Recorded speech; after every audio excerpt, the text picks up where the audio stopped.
घरबाट चाहिँ विवाह गर भनेर भन्नुहुन्छ तपाईहरु दुईजनालाई, तर तपाईहरु आफै नै बिहे गर्न चाहनुहुन्न। पहिला जस्तो सम्बन्ध थियो अहिले पनि त्यस्तै नै छ।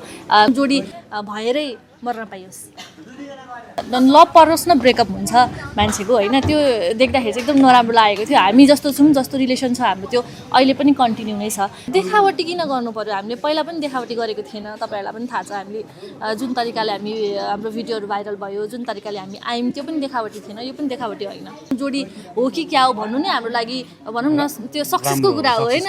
हामी सफल भएछौँ, एउटा जोडी भएर आएको मान्छे यो टिकटकमा जान्छ नि त भाइरल हुनको लागि, त्यो क्वेसन त्यस्तो घुमाएर सोधिराख्नु भएको छ। दर्शकहरू नझुकिनु होला, हाम्रो बिहे भएको छैन।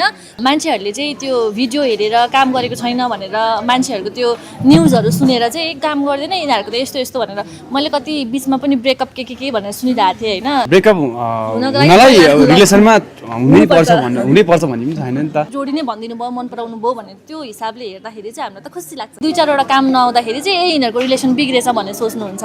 हामी पहिला पनि साथी थियौँ, अहिले पनि साथी नै छौँ। हामी दिन प्रतिदिन भिडियो बनाउने, बिहान उठ्यो भिडियो बनाउने, फेरि त्यो पनि हुँदैन नि त। आफ्नो वाइफलाई लिएर आउन पनि सक्छ मिडियामा, म मेरो हस्बेन्डलाई लिएर सँगै चारजनाले इन्टरभ्यू पनि दिन सक्छौँ होइन। अब बिनालाई त बधाई दिनुपर्छ, अब हामीले भन्दा नि सरोजले नै दिनु होला।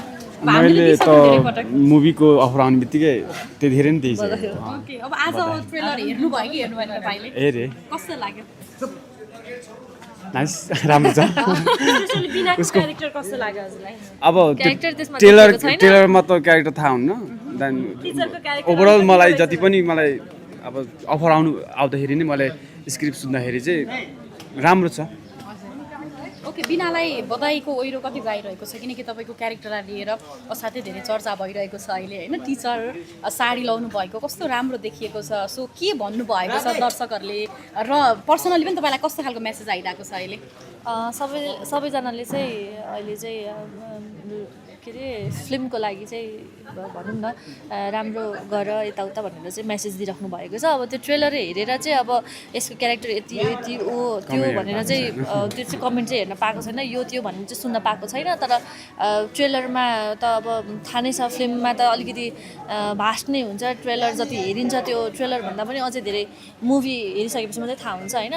अनि अब सबैजनाले चाहिँ रिक्वेस्ट गर्छु, यही कार्तिक 21 गते चाहिँ मुभी रिलिज हुँदैछ, सबैजनाले गएर हेरिदिनु होला, माया गरिदिनु होला। अनि कस्तो लाग्छ त्यसपछिको कमेन्ट पढेर चाहिँ म भन्छु।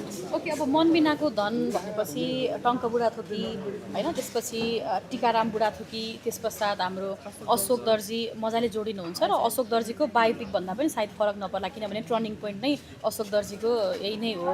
सो तपाईँले चाहिँ कसरी लिनुभएको छ यो मुभीलाई र यो सम्पूर्ण टिमलाई चाहिँ कसरी हेर्नुभएको छ? किनभने आज प्रेस मिटमा उहाँहरू असाध्यै धेरै रुनु पनि भयो। सो तपाईँ पनि त्यही नै हुनुहुन्थ्यो होइन।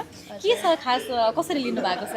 अब फिल्मको कुरा गर्दाखेरि चाहिँ बायोपिक भन्दा पनि यो के भन्छ समसामाजिक त्यस्तो टाइपको मुभी हो। उहाँको स्टोरी पनि अब उसको स्टोरी भन्दा पनि ऊ त्यत्रो ठुलो भइसकेको छैन कि उसको स्टोरी समेटेर एउटा फिल्मै बन्ने खालको स्टोरी उसले त्यत्रो एज भएको छैन कि उसको होइन। एउटा अब बाल कलाकार छ ऊ, उसले जुन तरिकाको त्यहाँ स्कुलमा हुने एक्टिभिटिजहरू, बच्चा हुँदाको बेलाको त्यो हुन्छ नि स्कुल पढ्दाखेरिको त्यो मुमेन्टहरू त्योहरू चाहिँ त्यहाँ छ भनौँ न। अनि अरू पनि स्टोरी छ, त्यो चाहिँ फिल्म हेरेर मात्रै बुझिन्छ। अनि बाँकी रह्यो दुईजनाको कनेक्सनको, तब दादा र टङ्क दाई र अशोक त अब पहिलादेखि नै अब त्यस्तो दुःख गरेर आएको होइन। अब इमोसनल हुनुभयो, अघि पनि हलमा त्यो देखिरहेको थिएँ। अब त्यो एकछिन त्यहाँ मैले हेरिरहेको थिएँ भने मेरो पनि आँसु आउँथ्यो होइन, त्यस्तो एकदम इमोसनल छु नि त म पनि। अनि उहाँहरूले गरेको जुन भनौँ न यो मुभीमा देखाउन खोजेको दुःख अब स्ट्रगलहरू त उहाँहरूलाई पनि थाहा छ नि त। त्यो भएर पनि उहाँहरूप्रति चाहिँ म एकदमै पोजिटिभ छु।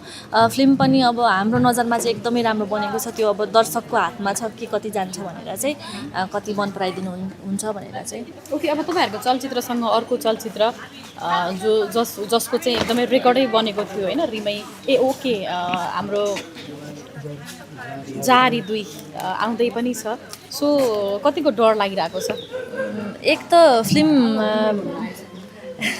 एक त फिल्म अब जुद्यो भन्दैमा त्यो डर लाग्ने कुरा मलाई चाहिँ त्यस्तो लाग्दैन किनभने मान्छेले फिल्म त अब 1 महिनासम्म चल्छ कुनै त 100 दिन पनि चल्छ होइन राम्रो भयो भने त अभियसली म नै 1 हप्तामा 2चोटि फिल्म हेर्न गइरहेको हुन्छु म चाहेँ भने त 2टै फिल्म चुज गर्छु नि त मैले त होइन त्यही भएर त्यो अब यो रेकर्ड तोडेको छ यसले गर्दा चाहिँ हाम्रो फिल्म ओजेलमा पर्छ त्यस्तो चाहिँ लाग्दैन मलाई सबै फिल्म हेर्नुपर्छ जस्तो लाग्छ मलाई चाहिँ होइन कुनै आफ्नो ठाउँमा राम्रो हुन्छ कुनै स्टोरी फरक हुन्छ नि त होइन त्यही भएर चाहिँ मलाई त्यस्तो डर चाहिँ लाग्दैन 2टै फिल्म लाग्दैछ 2टै फिल्मलाई चाहिँ बेस्ट विसेस भन्न चाहन्छु 2टै राम्रो गरोस् ओके अब तपाईँ चाहिँ कुन चलचित्र हेर्न जानुहुन्छ अब बिनाजीको हेर्न 2-4वटा काम नआउँदाखेरि चाहिँ यिनीहरूको रिलेसन बिग्रेछ भन्ने सोच्नुहुन्छ हामी पहिला पनि साथी थियौँ अहिले पनि साथी नै छौँ पहिला जस्तो सम्बन्ध थियो अहिले पनि त्यस्तै नै छ मान्छेहरूले चाहिँ त्यो भिडियो हेरेर काम गरेको छैन भनेर मान्छेहरूको त्यो न्युजहरू सुनेर चाहिँ काम गर्दैन यिनीहरूको त यस्तो यस्तो भनेर मैले कति बिचमा पनि ब्रेकअप के भनेर सुनिरहेको थिएँ होइन लभ परोस् न ब्रेकअप हुन्छ मान्छेको होइन त्यो देख्दाखेरि चाहिँ एकदम नराम्रो लागेको थियो हामी जस्तो छौँ जस्तो रिलेसन छ हाम्रो त्यो अहिले पनि कन्टिन्यू नै छ त्यहाँबाट नि प्रुभ हुन्छ के अब ब्रेकअप नै भयो भन्नेसम्मको हल्ला सुनियो र बिचमा तपाईँहरू दुईजनाको टिकटक पनि आएको थिएन बिचमा सँगै काम पनि आएको थिएन त्यो भएको भएर पहिल्यैदेखि तपाईँहरूको प्रेम सम्बन्धको हल्ला नभएको पक्कै पनि होइन तपाईँहरूले लुकाउनु भएको छ अथवा प्रेम सम्बन्धै छैन अथवा के छ त्यो तपाईँहरू दुईजनालाई नै थाहा छ सो ब्रेकअपको हल्ला चाहिँ यतिकै आयो कि अथवा यो रियल हो अथवा के हो दर्शकहरूलाई छर्लङ्ग बनाइदिनु ब्रेकअप हुनलाई रिलेसनमा हुनैपर्छ भन्ने पनि छैन नि त होइन साथीमा पनि केही कुरामा मिसअन्डरस्ट्यान्डिङ होला होइन सायद अब लाइक होइन अब पहिला जस्तो लाइक हामी दिन प्रतिदिन भिडियो बनाउने बिहान उठ्यो भिडियो बनाउने फेरि त्यो पनि हुँदैन नि त लाइफ टाइम अनुसार लाइफ पनि चेन्ज हुँदै जान्छ अनि त्यही भएर पनि होला आई थिङ्क त्यो हाम्रो सबै चेन्ज भएको होला हामी आफ्नो काममा बिजी हुन्छ मैले भिडियो म्याक्सिमम गरिरहेको हुन्छ ऊ पनि डान्समा बिजी हुन्छ यताउता गरिरहेको हुन्छ अनि तर सम्बन्धमा कता चिसोपन चाहिँ आएको हो नि होइन बिचमा कस चिसोपन भनेको के हो जस्तै बोलचाल अलिकति कम अब भेटघाट अलिकति कम जस्तै तपाईँहरूले जे गरिरहनु मैले भनि नै अहिले भर्खरै क्लियर गरेको होइन अब जति काम गर्यो त्यति भेट हुने हो होइन अनि अब अहिले म्युजिक भिडियोमा त्यति काम गरिरहेको छैन हामीले अब पहिलाको जस्तो टिकटकको लागि मात्रै टाइम दिने भन्ने हुँदैन पहिला पो लकडाउन थियो र हामी म्याक्सिमम टाइम हामी चाहिँ टिकटक बनाएर हामीले यसकै माध्यमबाट चाहिँ जाने भन्ने हुन्थ्यो होइन अब टिकटक पनि अब हाम्रो चाहिँ के भइदियो भने उसले आफ्नो तरिकाले गरिरहेछ मैले आफ्नो तरिकाले गरिरहेको छु भन्ने भयो त्यो भएर पनि मुभी गरिसक्यो हो नि त अनि त्यस्तो हुँदैन मुभी गरेन भनेर त होइन व्यस्तता अलिक बढी भएको मात्रै हो भन्ने यो देखावटी सम्बन्ध त होइन नि मिडियामा छैन देखावटी किन गर्नु पर्यो हामीले पहिला पनि देखावटी गरेको थिएन तपाईँहरूलाई पनि थाहा छ हामीले जुन तरिकाले हामी हाम्रो भिडियोहरू भाइरल भयो जुन तरिकाले हामी आयौँ त्यो पनि देखावटी थिएन यो पनि देखावटी होइन अहिले क्यामेरामा 2 शब्द बोलेर फेरि यो गरेर हिँड्ने त्यस्तो पनि छैन हामी त्यतिसम्मको एक्टर पनि होइन हामी ओके फेरि धेरैले चाहिँ के पनि ढाँट्नुहुन्छ भने त्यो उदाहरण तपाईँहरूसँगै छ हामीसँग पनि छ अथवा हामीले पनि देखेका छौँ सुरुमा चाहिँ साथी मात्रै भन्ने साथी भन्ने एक्कासी बिहे भएको फोटो आएपछि मात्रै सक हुने चाहिँ गर्छौँ त्यो सिचुएसन चाहिँ तपाईँहरूमा आउँदैन 100% हो अथवा आउन सक्ने सम्भावना छ त्यो त पहिल्यैदेखि भनेको होइन पछिको कुरा के हुन्छ थाहा छैन हामीलाई भनेर होइन अब हामी रिलेसनमा छैन त्यस्तो सम्बन्ध पनि छैन पछिको सोचेको पनि छैन अब होला ऊ आफ्नो वाइफलाई लिएर आउन पनि सक्छ मिडियामा म मेरो हस्बेन्डलाई लिएर सँगै 4जनाले इन्टरभ्यू पनि दिन सक्छौँ होइन त्यो त हु नोज ओके होइन थोरै के मतलब अब के छ पछिको फ्ल्याग चाहिँ छ 2जनामा एकअर्काप्रति यति ग्रिन कि मैले भनिसकेँ त उसले आफ्नो वाइफलाई लिएर आउँछ मैले मेरो हस्बेन्डलाई लिएर आउँछु अनि 4जना मिलेर इन्टरभ्यू दिने पछिको कुरा के हुन्छ थाहा छैन प्रायः जस्तो कपलहरूले चाहिँ पछिको कुरा के हुन्छ थाहा छैन भनेर लुकाउने गर्नुहुन्छ क्या त्यही भएर अब म चाहिँ लुकाउन सक्दिनँ हेर्नु मैले चाहिँ जति पनि अहिलेसम्म जति पनि बोल्छु जति पनि मैले कामहरू गर्छु त्यो चाहिँ म 100% अलिकति अनेस्ट नै भएर बोल्छु गर्छु होइन मेरो साइडबाट चाहिँ हाम्रो साइडबाट चाहिँ हामीले त्यस्तो लुकाउने ओर्ने ढाक्ने छल्ने गरेको चाहिँ छैन बाँकी कुरा हजुरहरूले धेरै वेट गर्नै पर्दैन क्या अब त उमेर भइसक्यो नि त हाम्रो बिहे गर्ने पनि उमेर भइसक्यो धेरै वेट गर्नै पर्दैन हजुरहरूलाई थाहा भइहाल्छ ओके भनेपछि बिहेको लागि फोर्स अहिले आइरहेको छ घरमा फोर्स आउँदैन त्यो घरबाट त झन् म त ढुक्क छु भनेपछि आफै अब बिहे गर्नुपर्छ होइन त्यो एउटा हुन्छ नि त एज यो चाहिँ बिहे गर्ने एज है भनेर हुन्छ 25 देखि क्रस भइसकेपछि मान्छेले चाहिँ अब बिहे गर्नुपर्छ है भनेर भनिरहेको हुन्छ नि त त्यो भएर चाहिँ मैले बिहे गर्ने एज पनि भइसक्यो भने त्यो पाराले चाहिँ भने ओके तपाईँलाई चाहिँ के छ फोर्स अथवा बिनालाई नै बिहे गर्नुपर्छ भन्ने खालका अभिव्यक्तिहरू कतिको आउँछ घरबाट घरबाट त त्यस्तो होइन नि कि होइन, बिना नै भन्ने हुन्छ कि हुँदैन? त्यो त अभियसली हाम्रो जोडी जति पनि हामीलाई मन पराउनु हुनेछ त्यो त हामी मात्र नभइकन पात्र हलिउड बलिउडमा पनि हुनुहुन्छ ताकि हामीलाई पनि यिनीहरू किन जोडी भएन भन्ने टाइपको हामीलाई पनि हुन्छ होइन त्यो त अभियसली नै हुन्छ तपाईँहरू स्टार्टिङबाटै सँगै देखेर पनि त्यो त्यसो भए यसरी बुझौँ कि घरबाट चाहिँ विवाह गर भनेर भन्नुहुन्छ तपाईँहरू दुईजनालाई, तर तपाईँहरू आफै नै बिहे गर्न चाहनुहुन्न?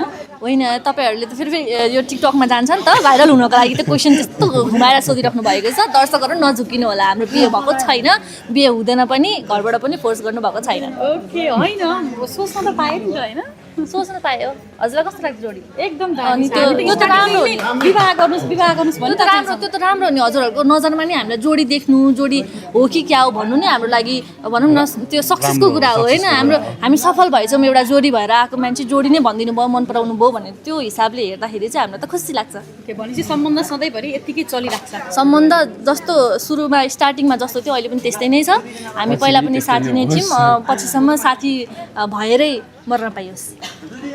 बेस्ट फ्रेन्डको हुन्छ नि एउटा साथी भन्ने, केटाकेटामा पनि साथी हुन्छ, केटीकेटी पनि साथी हुन्छ, त्यहाँदेखि त्यो टाइपको हाम्रो चाहिँ अलिकति कनेक्सन छ भनौँ न हाम्रो। ओके, अब दुईजनाको ठ्याक्कै कम्पेयर गर्दाखेरि अब तपाईँहरू त होइन एकैपटक आउनुभएको, अलिकति अगाडि सायद सरोजी होला होइन डान्समा चाहिँ मलाई जहाँसम्म लाग्छ उहाँ चाहिँ अब डान्सबाट आएर रियालिटी सोको विनर भए पनि अलिकति कता कता ओझेलमा जस्तो परेको जस्तो फिल हुन्छ। अब अहिले चाहिँ दर्शकहरूले फेरि बिनाले चाहिँ ब्याक टु ब्याक काम गरिराख्नु भएको छ, सरोजको काम चाहिँ त्यति धेरै देखिन्न, तर पर्फेक्ट व्यक्तित्व त्यो हिसाबले गर्दाखेरि चाहिँ अब भन्नु पनि त स्वाभाविकै हुन्छ नि, सम्बन्ध छुट्यो यता त्यता, र पनि सरोजले चाहिँ अलिकति बिनाको दाजुमा काम अलिकति कम पाइराखेको हो कि भन्ने पनि छ, के हो खासमा चाहिँ? त्यो त भइहाल्छ नि होइन, हामी अब के अरे हुन त अब उहाँ दर्शक पनि सोच्नु पनि त्यो नर्मलै हो, किनकि दुवैजना सँगै देखेको छ, दुवैजना अनि एकजना दुवैजनामा एकजना चाहिँ अगाडि बढ्दाखेरि फिल्ड एउटै भए पनि हाम्रो काम फरक थियो। जस्तै उसले रियालिटी सोहरूदेखि लिएर होइन डान्सको कोरियोग्राफीदेखि लिएर यताउता उसले गर्थ्यो होइन, मैले चाहिँ स्टार्टिङबाटै म्युजिक भिडियो गरेको, अब सँगै भाइरल हुनुभन्दा अगाडि पनि म्युजिक भिडियो नै गरेको, त्यो भएर चाहिँ मेरो म्युजिक भिडियोतिर मेरो बेसी भयो, उसको चाहिँ रियालिटी सो यताउता प्रोग्रामहरू उसको धेरै भयो क्या, त्यो हिसाबले मान्छेहरूले नदेख्ने हुनुभयो उसलाई चाहिँ। मैले चाहिँ म्युजिक भिडियोहरू गर्ने भएर म्युजिक भिडियोबाट चाहिँ देखिराख्ने भएर चाहिँ उसले काम धेरै गर्छ, उसले काम थोरै गर्छ भनेर त्यसरी कम्पेयर गरिदिनुहुन्छ क्या। तर मैले नगरेकै पनि होइन, गरि पनि रहेको छ, आइरहेको पनि छ, तर त्यो आफ्नो सङमा डिपेन्ड पर्छ होइन, कुन सङ चाहिँ अब मैले भन्दा सायद उसले राम्रो सङ पाएको होला, त्यो पनि हुनसक्छ नि त, त्यही भएर पनि होला। तर मलाई त्यसमा केही छैन, मैले चाहिँ काम गरिरहेको छु, मेहनत गरिरहेको छु, अझै पनि प्रोसेसमा छु भन्छु। अब के छ, अब चलचित्र एउटा गरिसक्नुभयो, अब अरू पनि चलचित्रमा काम गर्नुहुन्छ कि फेरि ब्याक म्युजिक भिडियो नै हुन्छ कि अथवा के छ प्लानिङ चाहिँ? अब म्युजिक भिडियो त छोड्ने कुरा त हुँदैन, म्युजिक भिडियो पनि गर्दै जानुपर्छ, तर मुभीमा पनि अब राम्रो स्क्रिप्ट पायो भने चाहिँ नछोड्ने जस्तो मैले चाहिँ सोचिरहेको छु होइन, राम्रो स्क्रिप्ट पायो भने चाहिँ गर्ने हो। योभन्दा अगाडिको तपाईँसँग अन्तर्वार्तामा कुरा गर्दाखेरि तपाईँले के भन्नुभएको थियो भने स्क्रिप्टमा भर पर्छ होइन, टिम पनि हेर्नुपर्छ भन्ने कुराहरू आएको थियो। मन बिनाको धन ठुलो चाहिँ तपाईँलाई स्क्रिप्टले तान्यो या टिमले तान्यो कि होइन अब चाहिँ मैले मुभी गर्नुपर्छ भन्ने खालको प्रेसर भयो, किनभने लामो समय म्युजिक भिडियो गरिराख्नु भएको के थियो? म यही कुरा चाहिँ म क्लियर गर्छु ल, मलाई थाहा छ नि त, किनकि मन बिनाको धन ठुलोको अब लाइक हुन्छ होल दिनमा नै 99% नै टङ्कदायको हुनुहुन्छ नि त, किनकि डेब्यू पनि उसले टङ्कदायकोबाट गरेको जस्तो लाग्छ मलाई। त्यही भएर पनि फिल्म भन्दा पनि व्यक्तिगत मान्छेसँग चाहिँ रिलेसन भएको कारणले गर्दा जस्तो लाग्छ मलाई चाहिँ। त्यो पनि भयो, अनि फेरि सुरुमा डेब्यू गराउने पनि दादा हुनुहुन्थ्यो, अनि दादाकै मुभीबाट फेरि डेब्यू गर्न पाउन त मेरो लागि त राम्रो कुरा हो नि त त्यो होइन, त्यो पनि भयो। स्क्रिप्ट पनि आफैमा राम्रो पनि छ होइन, त्यसको सानो भाग मैले गीतै मात्रै गरेको भए पनि मलाई खुसी लाग्थ्यो होइन, तर गीत भन्दा पनि मैले त्यसमा एउटा पात्र नै निभाउन पाएको छु, त्यसमै म खुसी छु भनौँ न। योभन्दा अगाडि हुन्छ नि तपाईँले म्युजिक भिडियोमा जति अगाडि डेब्यू गर्नुभयो तर तपाईँको कामहरूलाई चाहिँ सरोजजीसँग जोडेपछि अझ धेरै। अब जारी 2, अब जारी 1 को त्यस्तो राम्रो रेकर्ड थियो, अब अहिले ठ्याक्कै दुईवटै राम्रो चलचित्रहरू चाहिँ जुत्दैछ, यो चाहिँ दर्शकहरूको लागि पनि घाटा हो र चलचित्र कर्मीको लागि पनि असाध्यै ठुलो घाटा हो। सो तपाईँले चाहिँ कुन चलचित्र हेर्नुहुन्छ अथवा के छ प्लानिङ? यसो हो, स्टोरी राम्रो हुनु पऱ्यो, फिल्म राम्रो हुनु पऱ्यो, अनि यसै पनि म मात्र होइन सबै दर्शकबिनहरू हेर्न जानुहुन्छ जस्तो लाग्छ मलाई चाहिँ। स्ट्रङ हुनु पऱ्यो स्टोरी होइन, कथावस्तु राम्रो हुनु पर्यो अभियसली हामी मात्र होइन हामी सबैजना होइन उसले त फिल्म छोडेको थाहा नै छैन मलाई प्रायः उसले म्याक्सिमम चाहिँ म हेरिरहेको हुन्छु म चाहिँ छोड्दैन मैले चाहिँ अलिक सेलेक्टिभ हेर्छु होइन मैले चाहिँ अब रिभ्यू सुन्छु पहिला अनि त्यस पछाडि मात्र मुभी हेर्न जान्छु अनि उसलाई चाहिँ सोधिरहेको हुन्छ मैले मैले त हेरिसकेँ नि मलाई त्यस्तो लाग्यो उस्तो लाग्यो भनेर हुन्छ ओके कुनै पनि एउटा भनौँ न एउटा स्टोरी कुनै पनि एउटा मैले पे गर्न पाएको छैन जस्तो लाग्छ मलाई चाहिँ अब जस्तै कामको कुराहरूमा कुरा गर्दाखेरि चाहिँ जस्तै तपाईँलाई आफूभित्र ट्यालेन्ट छ देखाउने ठाउँ नपाएको भने जस्तै कुरा गर्नु तर अहिलेको टाइममा त हातमा फोन छ जसरी पनि देखाउन चाहियो भने देखाउन सकिन्छ नि त तपाईँ किन चुक्नु भयो के कुरामा चुक्यो यो कुरामा चाहिँ यसो लाइक अब मैले त्यतिखेर नै त्यो पनि मैले एउटा खुड्किला त त्यतिखेर नै पार गरेको यो भन्दा 3-4 वर्ष अगाडि नै त्यहाँदेखि अझ खुड्किला पार गर्नको लागि मलाई अझै पनि त्यो फोनमा मात्र नभइकन अझ ठुल्ठुलो स्क्रिनमा स्क्रिनमा देखाउन पनि पहिला जस्तो गाह्रो त छैन नि त अहिलेको टाइममा आँट्यो भने हो सकिन्छ त्यो त